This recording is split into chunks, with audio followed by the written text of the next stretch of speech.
Prime Minister Justin Trudeau continues to be dogged by allegations that he groped a woman in the summer of 2000 in Creston, British Columbia.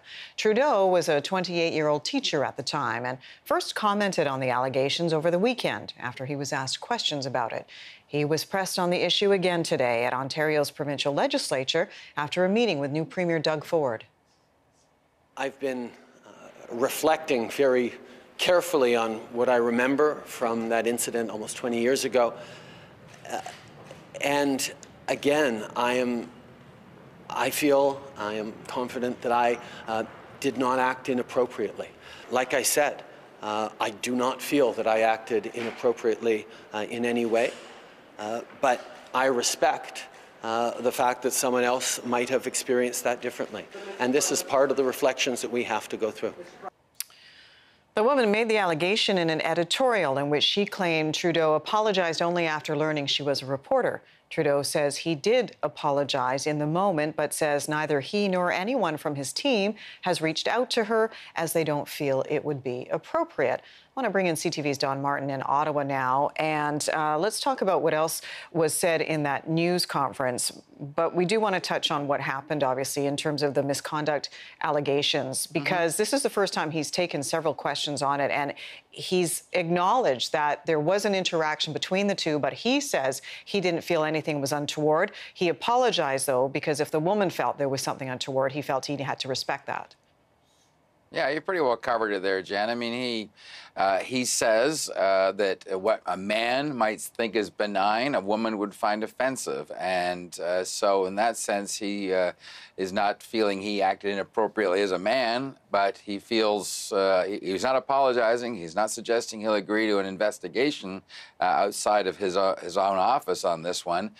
He's basically sticking to his line that he's thought about it as hard as he can, and he doesn't really think he did anything wrong, and he's going to try and let it stand there. We'll have to see if this thing continues to get some traction, Jen. An awful lot of newspaper columnists and editorials thundering for more, but it doesn't sound like he's willing to go any further than it is right now. Well, and there's two issues to that. One, the woman in question here also has asked for privacy, said she doesn't want to talk about it anymore, doesn't want to be contacted.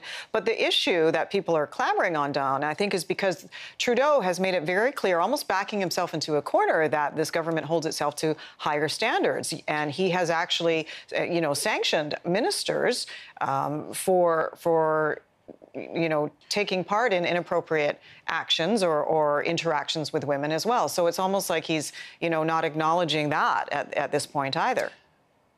I was looking back to see if Kent Hare, who used to be the Minister for Disabilities, Persons with Disabilities, when allegations surfaced about him, he did not come forward to deny them at the time, but I'm sure he has told others that he did not feel he had done anything inappropriate, but he was going to pay the price for doing so. It'd be interesting to talk to other members of the caucus. Scott Andrews was another one who was actually thrown out of caucus for allegations of impropriety. So, I mean, there's an awful lot here of gray area between these allegations that Justin Trudeau is stuck in the middle because he says, I have to believe the accuser, and yet in this case, I don't remember doing anything inappropriate. So it's a very difficult circle to square.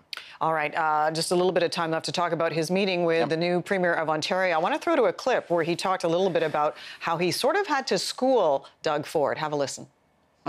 It didn't seem to me that the Premier was quite as aware of our international obligations to the UN Convention on Refugees as he might have been. So I spent a little time explaining how the asylum-seeking system works and how our system is supposed to operate. But at the same time, what do you make of that clip, Don? I've never seen a prime minister basically say, I'm encountering a premier that's ignorant of basic issues, and I had to sit down and school them on what to think on this one. This is not going to go over well with the Ford government, or the premier, certainly. I felt very derogatorily speaking of a premier, and yet I've just never seen that. I'm sure Justin Trudeau's encountered premiers in the past that he disagreed with them and felt they didn't have all the information, but I don't think he's ever come out and said, yeah, you know, dummy in there, I had to teach them all about what the reality of the situation is.